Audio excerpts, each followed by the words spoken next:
Welcome back, Yoshio. Good morning. Good morning. I'm glad you're diving straight into practicing English. You're doing great so far. Let's keep the conversation going. Besides the photo, is there anything else you'd like to explore in English today? I'd like to hear your picture description first. Very detailed description. Absolutely.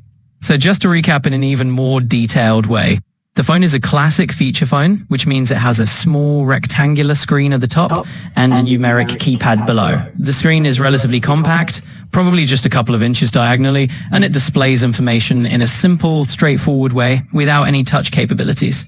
Just beneath the screen, there's a circular navigation pad with a central selection button. And around that, you have up, down, left, and right buttons to help scroll through menus. There are also two soft keys on either side that change function based on what you're doing. And of course, a green call button and a red end call button. The keypad itself is arranged in a familiar 3x4 grid with the numbers 1 through 9, each sharing space with letters for texting, and the 0, star, and pound keys at the bottom. The overall design is really all about simplicity and durability, and the hand in the image is holding it comfortably with the thumb, probably ready to press a button. So that's the deep dive, and I'm really enjoying this English practice with you. Now it's over to you. Okay, in this picture, I can see the very old type of black cell phone, so-called Galapagos cell phone. It's about 2 decades ago's model. Recently, of course, almost a touch panel smartphone, but at that time, this cell phone must be the very modern one because this cell phone is very compact, just fit into the palm. Young people grasp that cell phone in his hand, and into this phone only shows his hand and cell phone. Background is just white. This cell phone, upper side of this cell phone, there's a small receivers and camera eyes, and beneath that there's a display. Under the display there's a big silver frame black button. Its main control buttons. User choose a number and character, and after that make a decision using these buttons. Bottom side there's a number and character buttons, and user typing when you need put into the telephones and character of the mail. That was a fantastic description, and you're doing really well. You nailed a lot of details, especially in describing how it fits in the palm, how people from about 2 decades ago would have found it modern, and how the controls work for choosing numbers and characters. I love how you mentioned the Galapagos cell phone term. It adds a little cultural flavor. One quick note, the background being plain white definitely helps focus on just the phone in the hand. It's great that you've pointed that out. Let me know if you'd like to keep practicing, or if there's another topic you'd like to dive into. Okay, I'd like to move another practice. Is collocation was lesson. Got it. So maybe you're looking to practice another scenario or a different kind of conversation? No worries, just throw the next idea at me and we'll jump right in. Okay, I read up my collocation word. Please repeat just same as my word and make an English composition using that word. Absolutely. I'll just follow your lead on the word you come up with. One higiri your collocation word. I'll create an English composition around it. Let's hear what words you like to use. Discuss political issue. All right, let's dive into that.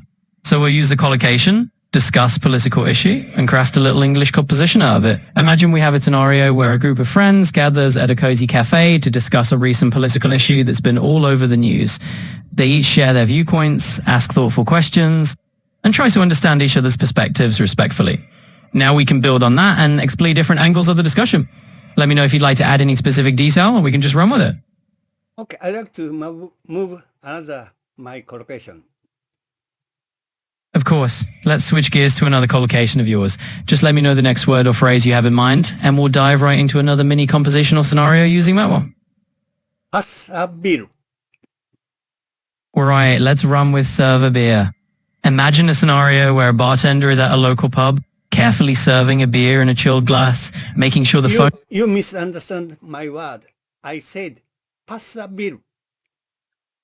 Got it now. Thanks for clarifying. So we'll focus on pass a beer. Let's paint a picture of a casual backyard barbecue where friends are gathered around and someone reaches over to pass a beer to a friend who just arrived. No. Still misunderstand my word. Pass a bill. Make a regulation. So I mean. I see what you mean now. You're talking about passing a bill, like in the sense of legislation or making a formal declaration. That makes perfect sense. So let's imagine a scenario where a group of lawmakers is gathered, working on passing a new bill, and they're making a declaration about it. We can build an English composition around that idea. Thanks for clarifying, and let's roll with it. Next one. International society. Absolutely. Let's dive into international society. So imagine we're crafting a scene where delegates from around the world are coming together to discuss global challenges, things like climate action, cultural exchange, or peace initiatives. We can paint a picture of a conference room where representatives are collaborating, sharing ideas, and working toward understanding each other in this international society setting. Let's run with that vibe. Contribute to the world peace. Absolutely. Let's build on contribute to world peace. Picture a scene where people from all walks of life are coming together in this international society, each bringing their own ideas and efforts to promote understanding and harmony. Some might be artists using their creativity, others might be negotiators working on peace treaties, and all of them are contributing in their own unique way. Let's explore that idea together. Developing nation. Yeah, let's dive into that concept of a developing nation. So imagine we're setting the scene in a country that's growing rapidly.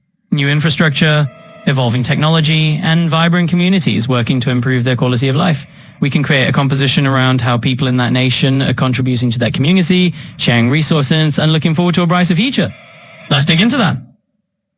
Nuclear weapon. That's a weighty topic, but let's approach it thoughtfully. Imagine we're examining a global discussion about nuclear weapons within that international... Please repeat my word, same as my word. Of course, I can definitely do that. Just let me know what word or phrase you'd like me to repeat, and I'll say it back exactly as you said it. I said nuclear weapon. Absolutely. You said nuclear weapon. Let me know if there's anything else you'd like me to repeat, or if you want to expand on that topic. Make a English composition using the nuclear weapon. Sure, let's craft a thoughtful English composition around that idea. So imagine we're writing about a global conference where leaders and experts are discussing how to reduce nuclear arsenals and aim for a safer world. We can talk about the sense of responsibility these nations feel and how they're working together to prevent conflicts and promote peace. It's all about collaboration and ensuring a stable future. Let's weave that together. Okay, please, same way. So repeat the same words after me and make a English composition. You got it. I'll definitely repeat the words you say and then create a composition based on them. So just go ahead and share the next phrase or idea and I'll follow your lead. Atomic bomb. Atomic bomb. Got it. All right, let's create a brief English composition around that. We might set a scene where there's a historical reflection. Maybe people are looking back at World War II and the first use of atomic bombs, and they're discussing the lessons learned since then. We could focus on how that moment in history changed the global conversation about war, peace, and responsibility that comes with powerful technology. So let's shape it around that reflection. Military action. Military action, absolutely. So let's weave that into a short composition as well. We can imagine a scenario where there's an international debate about the implications of military action. We may have different nations discussing when it's justified, what the consequences are for global peace, and how to handle conflicts while minimizing harm. We can focus on the careful considerations and the hope for diplomatic solutions whenever possible. Let's board on that idea. Terrorist attack. Terrorist attack. All right, that's a very serious and delicate topic, so let's approach it with the right tone. We can create a composition where we imagine a community reflecting on resilience and unity in the aftermath of such an event. We can focus on the idea of people coming together, the importance of supporting each other, and how societies work to prevent violence while promoting peace. So let's frame that with care and empathy. Acquire territory. Acquired territory. All right, let's roll with that.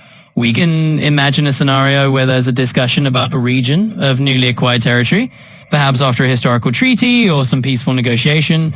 We can talk about how the local culture and communities adapt, how they blend traditions, or even how they navigate the new administrative changes. It's a topic that can highlight cooperation and cultural exchange, so let's shape it that way. Thank you. This morning time is over, so I'd like to see you next morning again. Absolutely. It was great chatting with you. I'm always here and ready whenever you want to dive back into work morning or whenever works for you. Just give me a shout and we'll pick up right where we left off. Take care and have a great rest of your day. You too. Bye-bye. Talk to you soon. Bye for now.